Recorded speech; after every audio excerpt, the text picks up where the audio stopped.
I'm here to talk to you about embracing change and addressing challenging conversations. But what I'm really here to talk to you today is diversity and inclusion, these words, diversity and inclusion, that we talk about. A little bit about me. I am from Toronto, born and raised. I've done a bunch of things. The only thing on this slide that I really want everyone to pay attention to is that I have a postgrad from Cornell University in diversity management, and why that's important is it was very expensive. And I'm really trying to amortize it out. So, I want to start this conversation with some definitions, because everyone came into the room this morning with some ideas about these words, diversity and inclusion. So I always like to start with a dictionary definition of the word. So the word diversity means the state or fact of being diverse, difference, unlikeness, variety, multiformity, a point of difference. The word diversity means different. Can we agree on that? Does that make sense? Excellent. And about 15 years ago or so, the word inclusion started to be part of the conversation. And there's a lot of debate in my circles about, should we call it inclusion and diversity or just inclusion? And it's lipstick on a pig as far as I'm concerned. But the definition of the word inclusion is as follows: the act of including or the state of being included. So when we talk about diversity and inclusion, what we're talking about is including difference. It does not say different from. That's a very important point. And I'm going to get to why. Now here's another word I want to talk about. People talk about this all the time: accommodation. I'm sure many of you can give me examples of accommodation. For example, we have a lift over here to the stage for a person who has a mobility aid or a wheelchair who cannot use the stairs. Accommodation, right? How many of you, by show of hands, brought their own chair today? I don't see any. If you had, you would not need the chair you're sitting on. Therefore, the chair is an accommodation. You're welcome. If you were a wheelchair user, you come on your own. The lights. Do we have any people who are blind or have low vision? I'm looking around, I do not see anybody. The lights are on for those of you who can see, so that you can see me. I will apologize for that one. I worked at Queen's Park, of course, in our provincial capital. And it's a very old building, and we tend to put desks in really odd places. And I hired a woman. We put her in what is effectively a hallway, no windows, horrible lighting, and I said to her, "I am so sorry, we're going to get the lighting improved, it'll be fine." And she looked at me and she said, "You idiot. The light's for you. I'm blind." Oh, that's right, yes. And that was the moment I realized that everything in life is an accommodation. It's just whether or not it's accommodation for the majority or the minority. So, a little history lesson here, but this conversation around diversity and inclusion, there was a piece of legislation brought in 1985 called the Employment Equity Act. And it, long story, creates certain rules and requirements for federally regulated employers and federal contractors related to four groups, those being women, what we call visible minorities, loathsome term, but it's etched in law, Aboriginal or Indigenous peoples, and persons with a disability. And over the past 20 so years, there are a few other groups that have kind of snuck into our bucket here. We've got people who identify as lesbian, gay, bisexual, or trans identified, and as well religious minorities, mostly visible religious minorities, Muslims, Hindus, Sikhs, if there are any Muslims in the room, Ramadan Kareem. This is, we're in the middle of Ramadan, for those of you who don't know. So who's left? Who is in my other bucket? Who is non-diverse? Bob. I don't know if this man's name is Bob. but it is now. Bob is left. Bob is non-diverse. Bob is a straight, white, able-bodied Christian man. He probably has 2.4 children. I don't get the 0.4 part. I feel really bad for that kid. Kind of neglected, like you're the 0.4 child. Go, to England. Sorry. Bob is considered non-diverse. But let's go back to our definition of diversity and inclusion. If Bob is a straight, white, able-bodied man, he's different from a lot of us in the room. He's different from me. I'm gay and I live with a disability. And if you didn't figure out the gay part, seriously, can you not see me? It's like the Easter Bunny explodes up here. I'm good with it, though.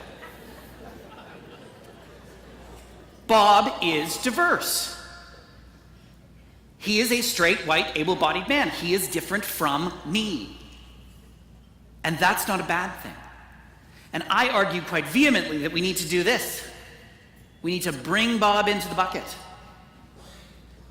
Because the reality of our situation is that the vast majority of leadership positions are held by Bobs. Bobs? Go with it. By straight, white, able-bodied Christian men. And if we leave them in the other buckets, they're not going to feel included. And isn't that counter to the entire conversation around diversity and inclusion? If Bob is in our bucket, Bob feels like Bob is part of the change. I'm saying Bob a lot. It's not intentional. I need to give him another name. He will not feel like he's part of the change. So I wanted to tell you how we at the Canadian Centre for Diversity and Inclusion define these words, diversity and inclusion. So diversity is about the individual. It's about the variety of unique dimensions, qualities, and characteristics that we all possess. Inclusion is about the collective. It's about creating a culture that strives for equity and embraces, respects, and accepts and values difference. And diversity and inclusion is about capturing the uniqueness of the individual, creating an environment that values and respects individuals for their talents, skills, and abilities to the benefit of the collective. You notice in here, there is nowhere where we talk about specific groups. We don't talk about it being about women or people from different racial and ethnic backgrounds. It's about everybody. Diversity and inclusion is about everybody. Now, I wrote this definition, so this definition obviously is brilliant. However, it's really long. I had some time that day and just kept scribbling.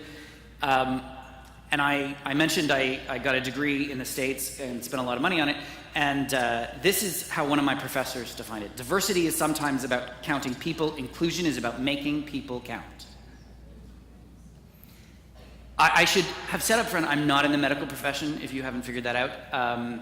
I did play a doctor once on TV, and feel free to Google it. I was really good.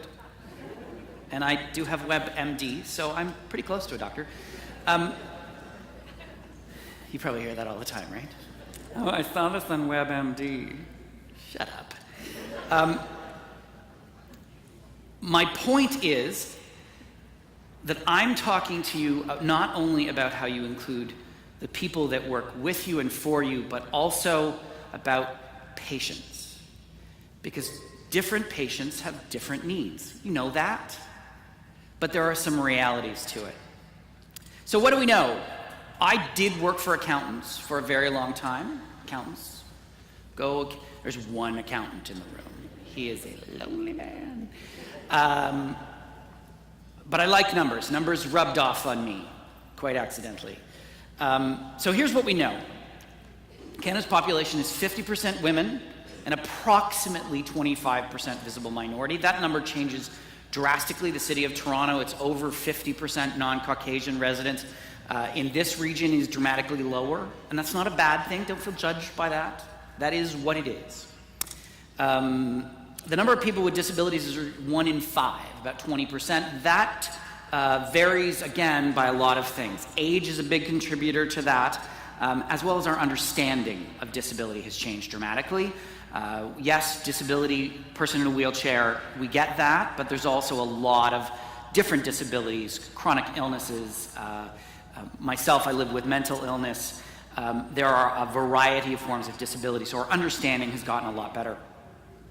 From 2001 to 2006, and this statistic remains true from 2006 to 2011, the Aboriginal or Indigenous populations grew by around 22%, from 3.4 to 4.9% of the Canadian population, fastest growing population in the country, and also the poorest, the most likely to end up in jail, the most likely to be murdered, the most likely to use welfare.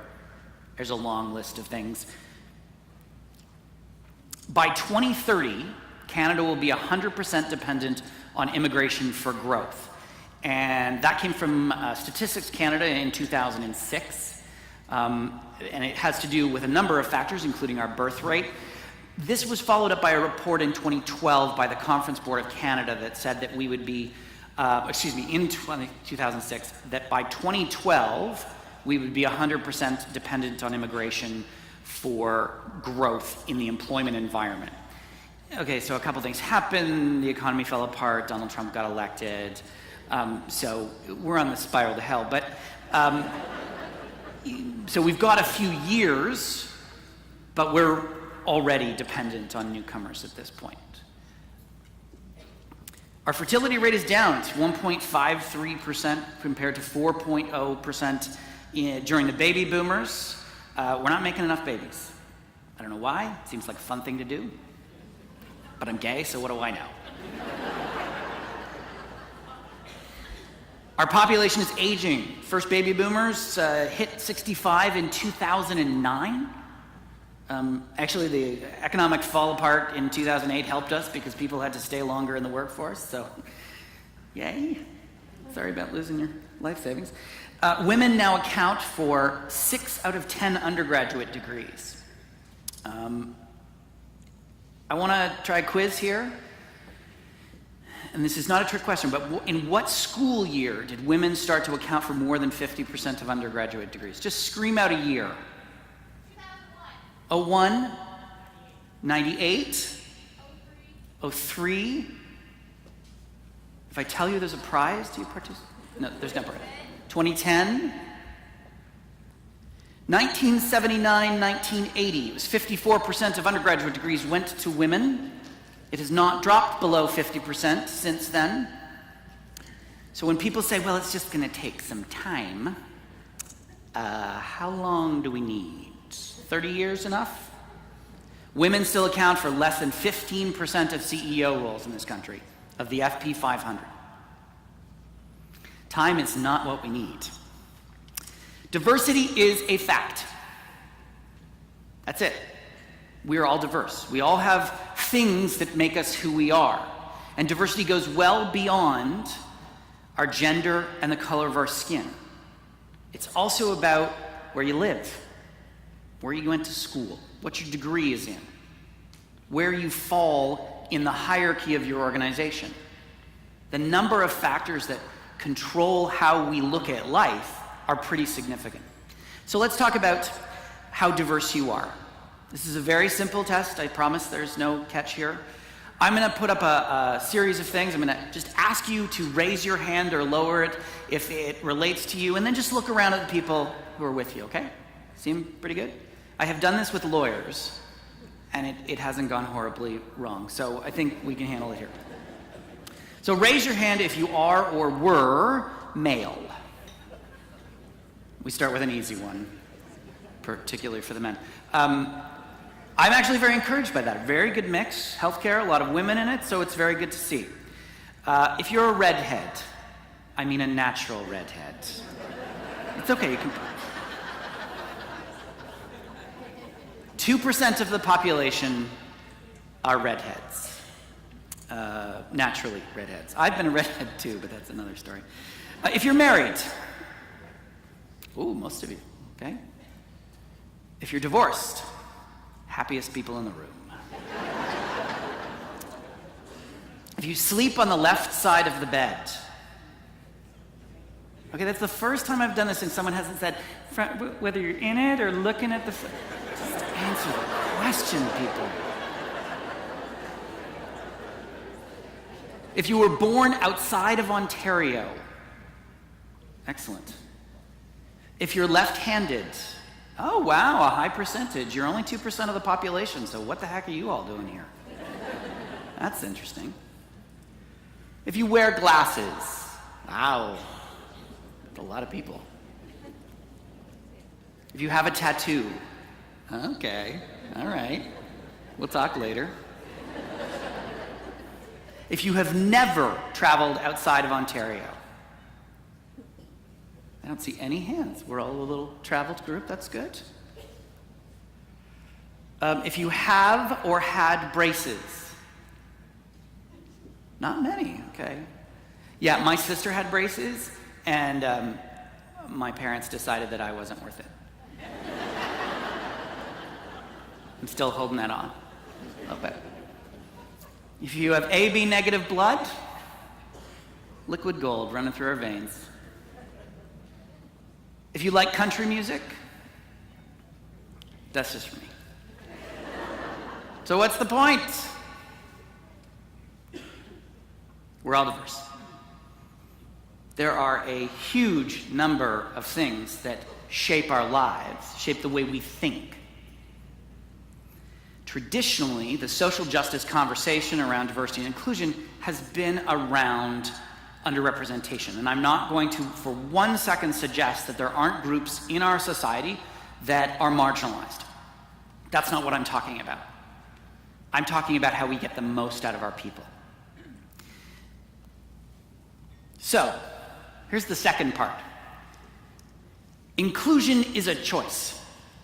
You can have diversity, because you're not going to be able to not have diversity.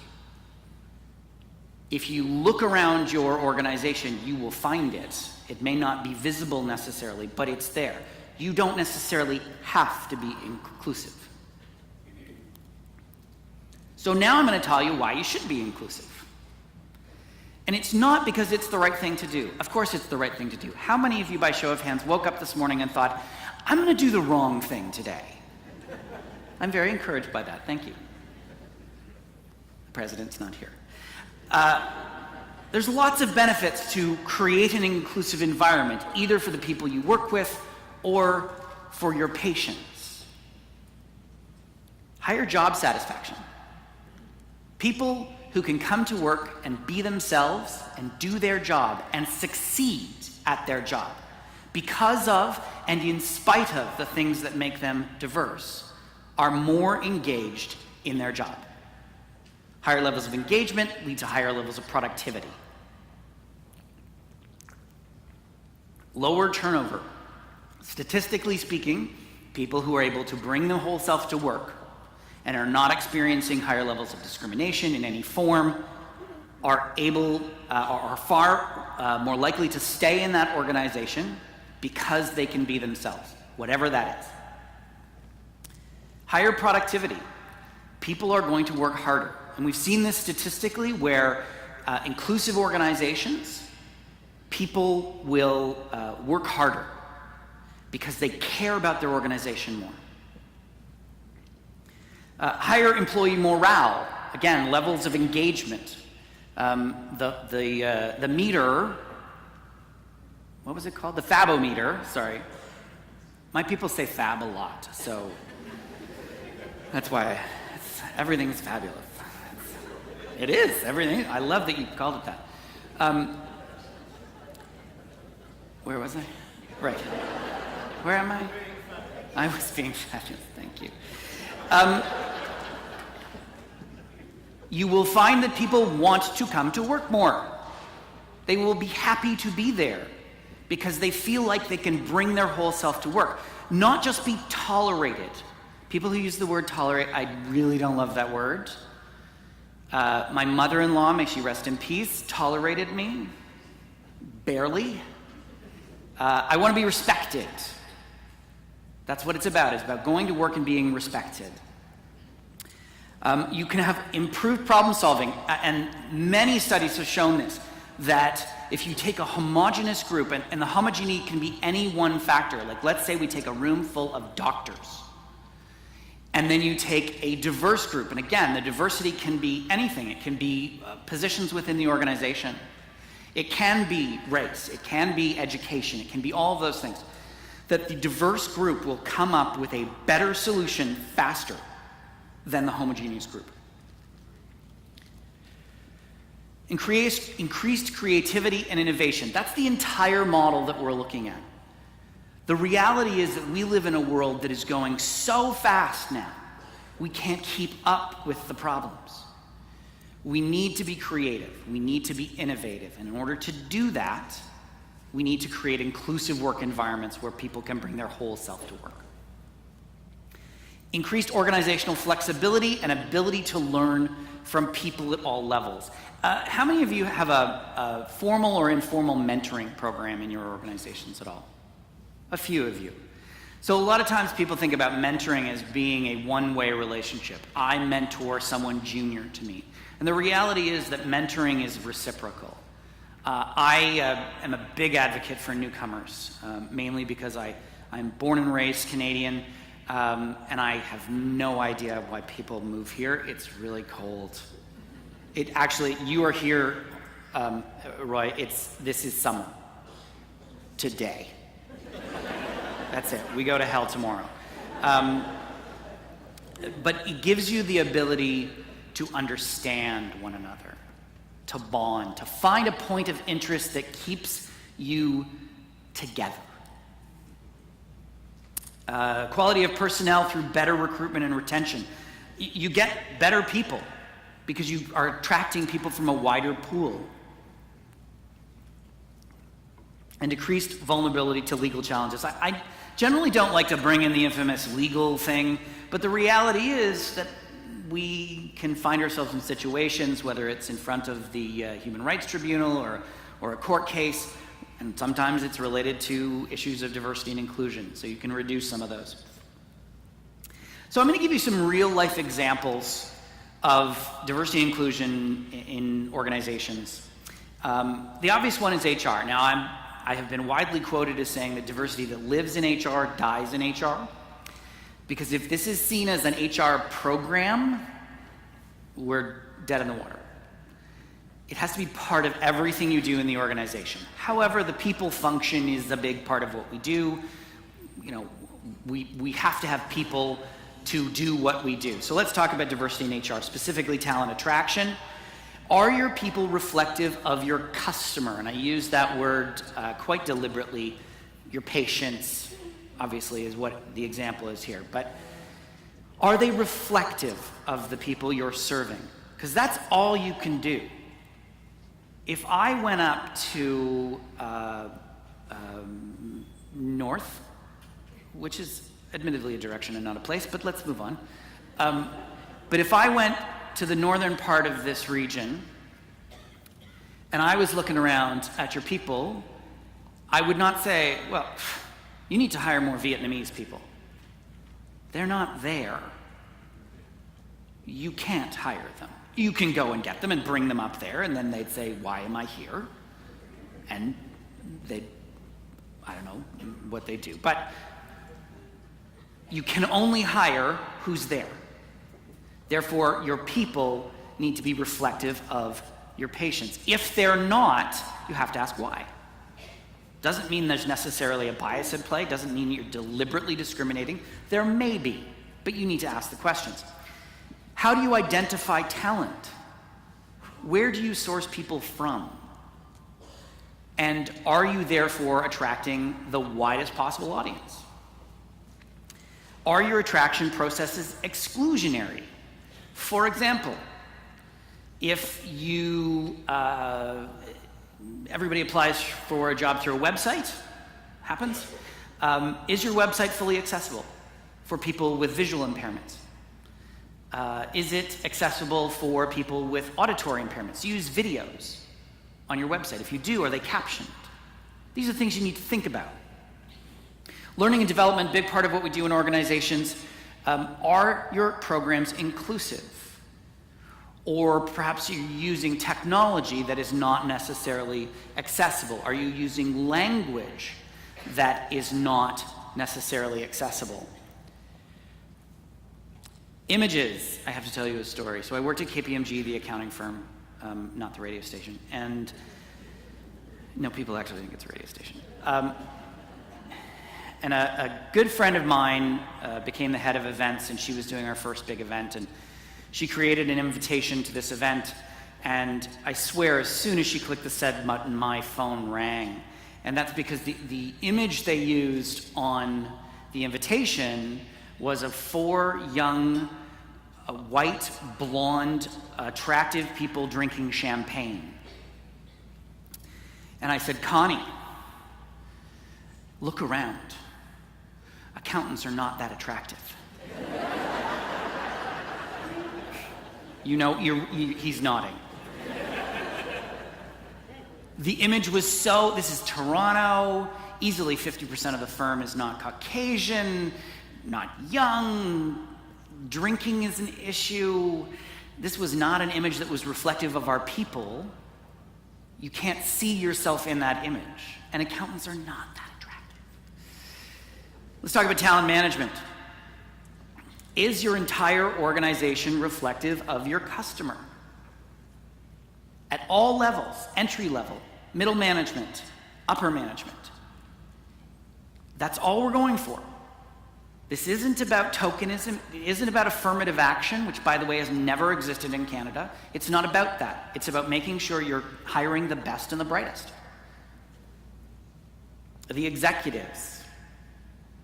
And I'm going to show you here the executive of the Southwest LHIN.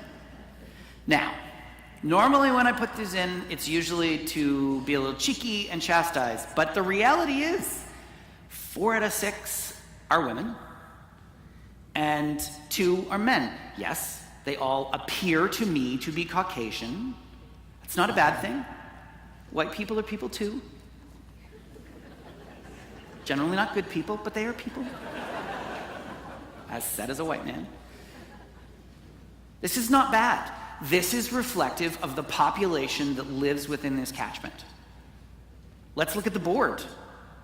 Is this accurate? This is pretty good too. We've got as many more women than we have men. We've got a person who's from a racialized group. We've got at least one Indigenous person. This is just stuff that I can see. This group is reflective of the population you're serving. That's all we want. But if you're not thinking about it, we tend to attract like. There's a whole scientific thing about how our brains work. I'm sure you people know far better than I do, but we tend to attract people who look like us because it's just easier. We use less energy. And the result of that, if we're not thinking about it, is that we end up surrounded by people who not only look like us, but think like us. Facilities management. This is always a bit weird, but an important one. Are there people who deal with facilities in the room? Oh, good, we can beat on them. It's important to consider the environment, the physical environment. Are your facilities completely free of barriers? How many people have ever shopped at a Canadian Tire? Oh, girl. So bad from an accessibility perspective. They love to put things everywhere, just random buckets of sponges. And if you were in a wheelchair, if you used a wheelchair or you had a visual impairment and you used a cane or a guide dog, that is a maze you do not want to try. Every facility should be accessible by a wheelchair user. I realize that is an obvious thing, but there's lots of facilities that are not. And in healthcare in particular, you want to make sure that's possible. If you're in an older building, there are ways to deal with that. Every facility has assistive door openers. You always want to think about this ahead of time. KPMG moved into a brand new building in downtown Toronto, and I was part of the design team, making sure that it was barrier-free, making sure that we were doing everything we could to ensure that it was an accessible space. And I walked in on day one, and they'd forgot to put in the assistive door openers. We had to do a $250,000 retrofit. I was not popular that day, but that's okay. You got to think about these things all through the process. Do you have gender-neutral washrooms? This is becoming a big thing, very important thing, is creating safe space for people who are gender non-conforming, who are trans-identified. Do you have a reflection room? How many people know what a reflection room is? A prayer room. It's also a place to have a quiet time out or sit and reflect. It doesn't just have to be for prayer. But when I was, again, at KPMG, and I'm sorry for the repetitive stories, but I got approached by a group of Muslim practitioners who wanted to have a prayer room. They were a small group, about 10 people, but they really wanted a space.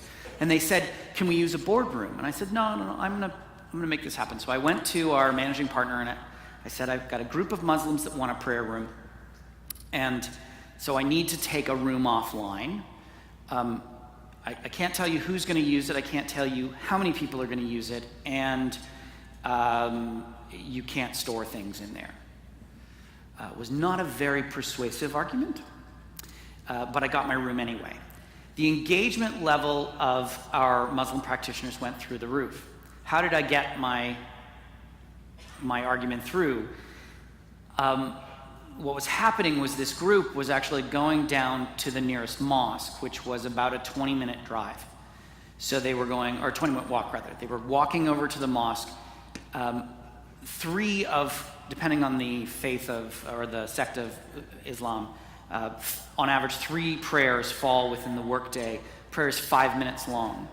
20 minutes there, 5 minutes, 20 minutes back, 3 times a day. 2.25 hours lost productivity. Yes, I can have a room. It's about creating a space where people can bring their whole self to work and do their job. Customer service. Again, customer service is anywhere you interact with a person. And I know you've all been through AODA training, the Accessibility for Ontarians with Disabilities Act. However, there's more to it. Are you people prepared to deal with somebody who comes through the door who doesn't look like them? If a Muslim woman comes through the door, are they prepared? If a trans person comes through the door, are they going to cower? Or do they know what to say? Do they have inclusive language in their toolbox? Do your public-facing people speak any language other than English? Other than English and French, the 2 most dominant languages in this region are Dutch and German. You're really white people. It's all good. But do they speak Dutch or German? Because if you've got somebody who doesn't have a full grasp of the English language, that would be really helpful. I mentioned that. Do you provide materials in alternate formats? Do you provide them in alternate languages? Do you provide them in Braille? These are things to think about if you're trying to get information out into the community. You've got to think about the patient first. To bring it back to you, Roy. Diversity in marketing. Okay, does anyone here work for Air Canada? Whew, awesome. So, Air Canada, my favorite airline. They have these advertising campaigns. Images. I talked about images earlier, but they have these great images. This guy is clearly Jackie Chan. He's not. But he's going to Hong Kong. White guy going to Hong Kong. And we've got this gorgeous woman. She's going to Los Angeles. Everybody's white. They send around these images. Everybody's white. And I say to them, is that who the traveler is? Look at this one. Even the kid is white. He's adorable, but he's white. Why couldn't we have a little color in here? And I say, Air Canada, do you know who travels? This is what travel looks like. This poor man with this bag.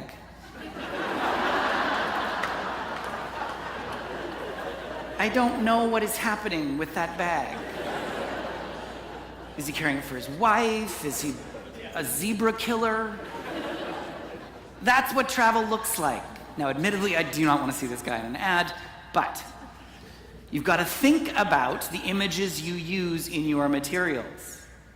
Are they reflective of the community that you're going to serve? So I thought I would leave you with some tips on how to be a champion of change. And again, I'm going to be around to answer questions on the panel. But these are practical things that each of you can do, simple things, to create a culture where everyone can be themselves. So, make a decision to be a change agent. Being a change agent is not something that comes naturally. Change is hard. And by the way, diversity and inclusion is all about change management. That's all it is. It's about managing people and changing your environment. You have to make a decision to be a change agent. You have to consciously say, I am going to be part of the change. Mentor someone who doesn't look like you. Find someone in the organization who doesn't look like you and make a conscious effort to get to know them, to help them with their career, whatever the aspect is. But learn from them. Learn about the experiences of what it's like to be a newcomer to this country, what it's like to be a lesbian woman. Make yourself uncomfortable. So, what I mean by this is not like wearing tight shoes or something. I mean, put yourself in situations that take you out of your comfort zone. Paula mentioned that today, that she was up here speaking on out of her comfort zone. Put yourself out of your comfort zone. If you start to feel uncomfortable, you're going the right direction. That's where you start to become more comfortable with the uncomfortable. You need to surround yourself with what makes you uncomfortable in order to get used to it. Emphasize inclusion. And again, that comes back to Bob. Everyone's part of this conversation. Everyone in this room has a role to play in making your workplaces inclusive. But if we focus solely on what makes us different, we're not going to get anywhere. So focus on what brings us together and get to know what makes us different. Stand up to inequity. You're not going to be the most popular girl in school, but if you hear a joke, an offhanded comment, someone says something that you think is not appropriate, you have to say something. You don't necessarily have to call them out right in the moment. You don't have to, berate them, but you can take them aside and say, you know what, that really wasn't appropriate. Until you do that, that behavior continues. And the reality is that you don't know everything about your coworkers. You don't know everything about your patients. And so maybe someone makes a gay joke, but they look around first to make sure that no one in the room is gay. What if it's a parent with an LGBT-identified child, or a sibling, or you don't know. So it takes each and every one of you to stand up to that inequity. Don't blame. This is not anybody's fault. The blame game doesn't work. It hasn't progressed us in this conversation in the past 30 years that we've been really dealing with it. We need to encourage, we need to create a safe space where it's okay to have a conversation. Don't assume. Don't assume that because a person is female, is racialized, is indigenous, that they're an advocate for diversity and inclusion. And don't assume that Bob, that our straight, white, able-bodied Christian man, is not. There's an old saying, when you assume, it's a horrible saying. My father says it all the time. Why? Get a new joke. But don't assume, because you don't know. Educate, educate, educate. Educate yourself. And by the way, education does not necessarily have to be a full day coming to Stratford. It can be reading articles. It can be talking. It can be a few minutes of your day learning about the experiences of someone else. I just told you that we're in the middle of Ramadan. Well, not the middle, beginning. Do you know what Ramadan is? Find out. Google it. It's the high holy month of Islam. For people who are practitioners, who are devout, they're fasting right now from sunup to sundown. That's all you need to know. It helps you to build bonds with other people. Embrace difference. Again, and that comes back to making yourself uncomfortable. I love difference. I don't want to surround myself with people who are like me. And I did go through this. I genuinely did. When I started doing this work, I woke up and I realized that all my friends were able-bodied, white gay men. And I said, no, I have to live the experience. I have to surround myself with difference. So I went out and got a whole new circle of friends. Admittedly, the first one really were awful people. So I was happy. That's a joke.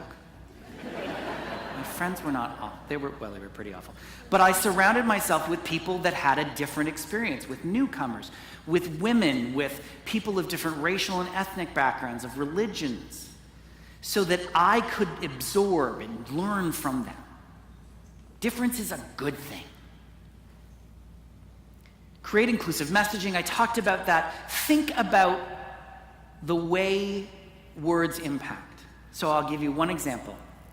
Maternity leave. Not inclusive. Parental leave. Inclusive. So simple. He or she. What if you don't identify as he or she? What about they?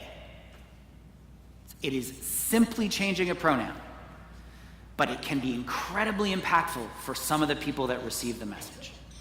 You got to think about those things in everyday life. Provide a positive space for dialogue, and what I mean by that is you have to deliberately say, my four walls, cubicle, whatever, is a safe space. And I gave a speech for a bank and said, create a safe space and put up a sign that says, this is a safe space. And a woman who was the head of internal communications for the bank went back to her office and she put up a sign. And that day, one of her direct reports came into the office and said, I'm really glad you did this. I live with mental illness. And they managed to have a great conversation about what that meant, about her experiences.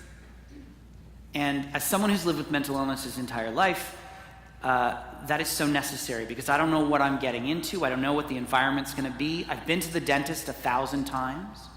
For those of you who don't know, dentist is the #1 excuse for people living with mental illness when they're having a bad day.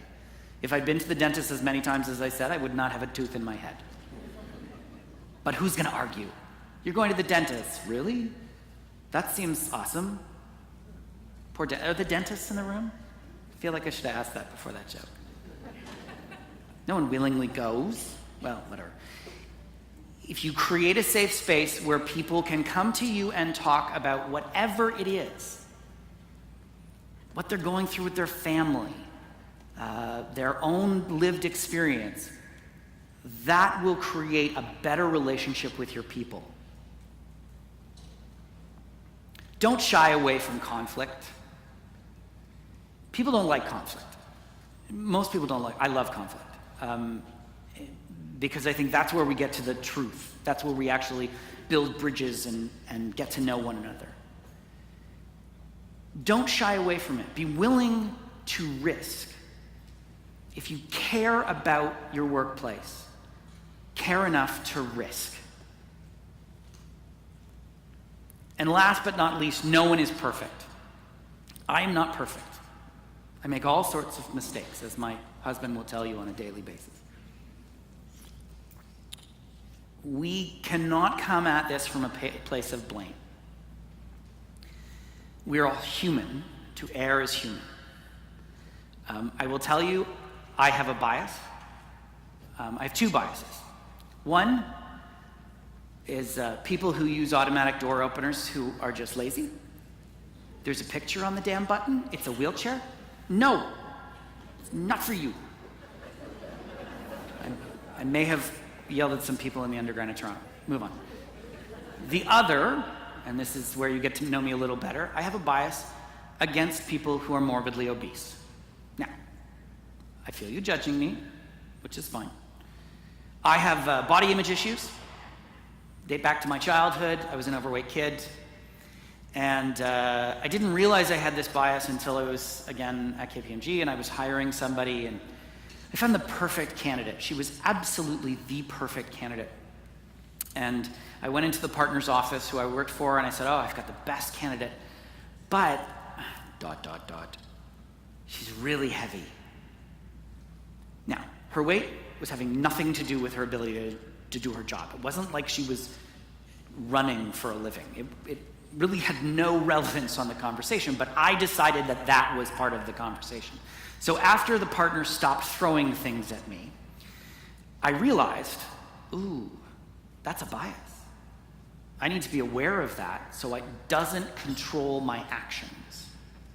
It doesn't become part of the decision making. We all have bias. For those of you who think you're bias free, you're not. You're bias aware. That's all we can hope for. Bias is natural, it's not a bad thing, but my point is that no one is perfect. If we all start from that place, we have a lot better chance of creating inclusive work environments where everyone can succeed.